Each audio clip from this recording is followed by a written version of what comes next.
அரண்மனையில் ஒரு அதிசயமான அறிவிப்பு வந்தது.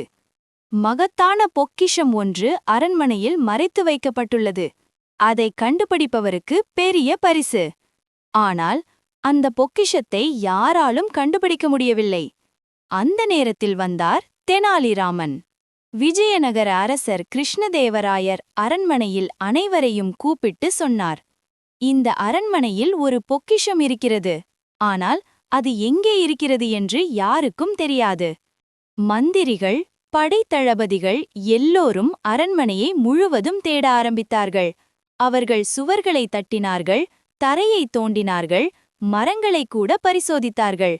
ஆனால் ஒருவருக்கும் எதுவும் கிடைக்கவில்லை.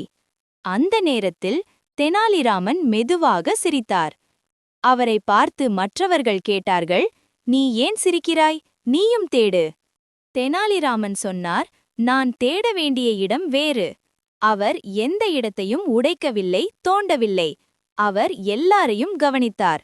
மந்திரிகள் பதற்றமாக ஓடுவது, சிலர் சண்டையிடுவது, சிலர் சோர்ந்து உட்காருவது, அனைத்தையும் பார்த்து தெனாலி அமைதியாக யோசித்தார்.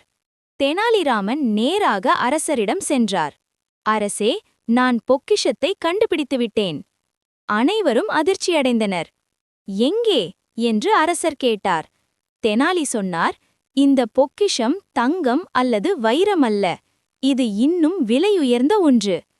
அவர் ஒரு மந்திரியை காட்டி சொன்னார், இவர் பொறுமையில்லாமல் கோபப்பட்டார். மற்றொருவரை காட்டி, இவர் பேராசையால் எல்லாவற்றையும் உடைத்தார்.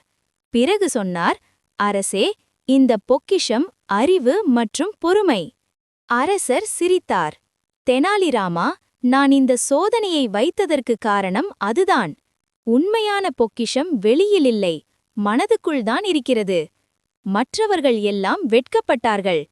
தெனாலிராமன் மெதுவாக சொன்னார், பிரச்சினை வந்தால் அதை உடைத்து பார்க்க வேண்டாம், அதை புரிந்து கொள்ள வேண்டும். நண்பர்களே, இந்த கதை உங்களுக்கு பிடித்திருந்தால் டூன் அனிமே ஸ்டுடியோ சேனலை சப்ஸ்கிரைப் பண்ணிட்டு இந்த வீடியோக்கு ஒரு லைக் போட மறக்காதீங்க. இன்னும் சுவாரஸ்யமான கதைகளில் மீண்டும் சந்திப்போம்.